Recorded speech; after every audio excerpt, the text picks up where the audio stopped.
وەکو هەندی لە میدیاکان ئاماژەی پێدەکەن گوایە جۆرە دیالۆگێکی نهێنی لە نێوان تورکیا و ڕێڤەبەریە سربەخۆ لە ڕۆژئاوا لە ئارادایە ڕاستەخۆ یان بە نیوانگیری بە مەرجی چوونە دەرەوەی تورکیا لە ئەفرین. بۆ چێشخستنە سەر ئەم بابەتە شەماڵ بەشیری لێکۆڵەر و چاودێری کاروباری ڕامیاری لە سویدەوە ڕاستەخۆ لە ڕێگای سکایپەوە لەگەڵماندایە. کاکە شەماڵ دەم باش و زۆر سپاس بۆ بەشداریکردنتان لە کورد کۆنێکشن. دیالۆگێکی لەو جۆرە ڕێ تێدەچێت؟ بەڵێ سەرتا سڵاوڕێز بۆ ئێوە و بۆ بینەرانی کورد کۆنێکشن. لە ڕاستیدا ئەمە لەو بڕوایدام کە یعنی ئەوە ڕاستە کە بە پێ زانیارانەی ئێستاکەنە لە دەرەوەن سێ جار چاپێکەوتن لەگەڵ فەرماندەی گشتی هێزەکانی سووریای دموکراتیک و ڕێزدار ئۆجەلان هاتوۆتە ئاراوە. ئەو چاپێکەوتنی کە دەگەڵ پارێزەران ئەنجامدراوە دەرەنجامی ئەو دیدارانەیە کە ئێستاکەنە لە ئارادا هەیە. بەڵام ئەوەی کە گرنگە ئەوەیە کە ئێمە لە بیرمان نەچێ هەتا ئێستاکەنە شەرت و مەرجی ناوخۆ لە ناو تورکیەدا، شەرت و مەرجی سیاسی لە ناوخۆی تورکیەدا بۆ ئەوەی هەموار نەکراوە کە بتوانرێت زەمینەی لێکتر نزیک بوونەوەیە دانوستاندنێک و هێوەرکردنەوەی کێشەکان و ئاڵۆزەکان لە نێوان لایەنی کوردی لە باکووری سووریا و ڕۆژاوای سووریا و لە هاوکات لەگەڵ لە تورکیەدا بێتە ئاراوە. و لە هەمان کاتیشدا من لەو بڕوایەتدا نیم کە لایەنی کوردی لەم قۆناغەدا لە پۆزیسیۆنێکدایە کە بتوانێت دەوڵەتی تورکیە قانع بکە بۆی کە بتوانن دوولایەنە ئاستی گرژی و ناکۆکیەکان کەم بکەنەوە. هەتا ئێستاکەنە تورکیە لە بەرەیەکدا جێدەگرێت کە بەرەی ئیخوان و موسلمین و هاوپەیمانێتی قەتەردایە. ئەو هاوپەیمانێتی بە هەموو شێوازێکی لە دژی هاتنە ئاراوەی دەستورێکی دموکراتیک بۆ دەسنترالیزەکردنی دەسەڵات لە ناو تورکیەدایە. ئەمە شتێکە کە کێشەی ماهیەتی و ڕێشەیی هەیە دەگەڵ پرسی کورد لە سووریا و هاوپەیمانێتی و کەمکردنەوەی گرژەکانی نێوان کاکە شەماڵ تورکیا و سووریا. ئەگەر چوونە دەرەوەی تورکیا لە ئەفرین مەرجی دەسەڵاتی سربەخۆی ڕۆژاوا بێت، ئەگەر بێت و تورکیا ملکەچی ئەو جورە مەرجە بێت، دەبی تورکیا چ مەرجێکی هەبێت؟ بەڵێ هەتا ئێستاکانە شتێکی ئاشتا و ڕوون لە ئارادانە ئەوەی کە تورکیا تا ئێستاکانە وەکو مەرج نیشانی داوە ئەوەیە کە دەبێت پێکاتەی باکووری سووریایە وە بڵێن هەرێمی خۆسەرکە لەژێر دەسەڵاتی هێزەکانی سووریای دموکراتیکدایە دەبێت بە شێوازێک لە شێوازەکان بکوێتە ژێر دەسەڵات و ئۆتۆریتەی سیاسی ئەمنی دەوڵەتی تورکیا.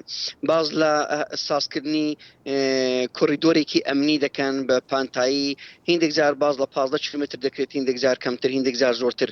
ئەمەش بە هەمان لە هەمان کادا بە واتایە دێت کە پێویستە هەموو جغرافیای استراتیژیک و سەرسنوور بە درێژایی سنووری نێوان تورکیا و سووریا بکرێتە ژێر دەسەڵاتی ئەمنی و سیاسی تورکیەدا. ئەمەش لە ئاستێکدایە کە هەم بنپێکردنی سەروەری سووریایە و لە هەمان کاتیشدا پەلامارێکی ڕاستەوخۆیە بۆ ئەو سەروەریەی کە پێکاتەی سووریای دموکراتیک هاوپەیمانی نێوان کورد و عەرەبانویتی لە باکووری سووریادا سازی بکە.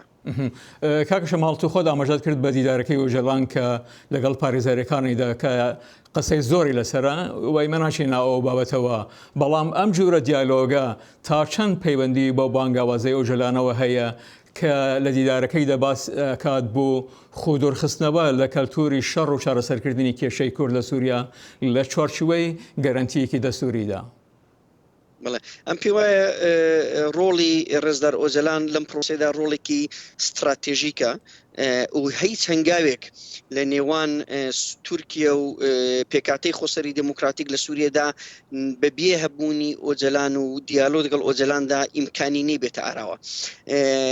بەڵام لە هەمان کاتیشدا دەبێت ئەوە بڵین کە ڕێزدار ئۆجەلان چەند جار پێشتریش ڕایگەیاندەوە لە قۆناغی ساڵانی 2011-2012 کە لە حەوزێکی بێ ئەودا مەلەوانی ناکردێت، واتە شەرت و مەرجی سیاسی گونجاو دەبێت بێتە ئاراوە بۆی کە ئەو بتوانێت ڕۆڵێکی استراتیژیک ببینێ لە چوارچەوەی هێوەرکردنەوەی ئەو گرژانێکی لە ئارادایە و لە هەمان کاتدا ئاراستەی سیاست لە تورکیا و لە ناو لایەنی کوردیدا بگۆڕدرێت.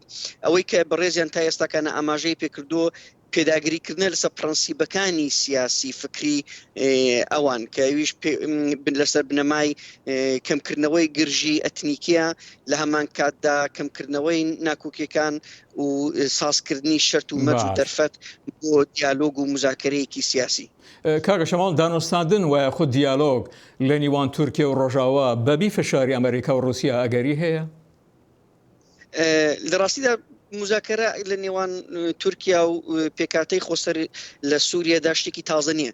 بە درێژای ساڵانی 2011 12 13 تەنانەت چاردە بەردەوام دانوستاندن و چ لە ئاستی سیاسی چ لە ئاستی استخباراتی و لە شەریدا هەبووە ئەمەش بە ئاشکرا دانی پێدەنراوە.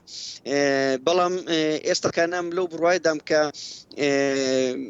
پەیوەندیکی ئەبە و شێوازە استراتێژیک کە بتوانێ هەردوو ئەو باردۆخی کاتوتە ئاراوە بگۆڕێ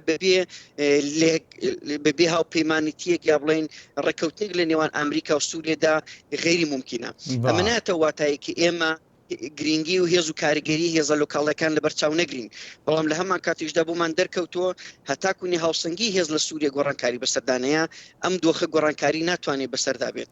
بۆ سازکردنی هەر چەشنە گۆڕانکاریەکیش پێویستی بە ڕێککەوتنێک لە نێوان رووسیا و ئەمریکادایە بۆی کە بتوانرێت ئەم بومبەستە سیاسی کە هاتوتە ئاراوە کۆتایی پێبێت. زۆر بە کورتی لەو ڕۆژەی سەرۆک ترامپ بریاری کشانەوەی هێزەکانی ئەمریکای لە ڕۆژاوادا تا ئێستا دیارە هیچ کشانەوەیەک نەبووە.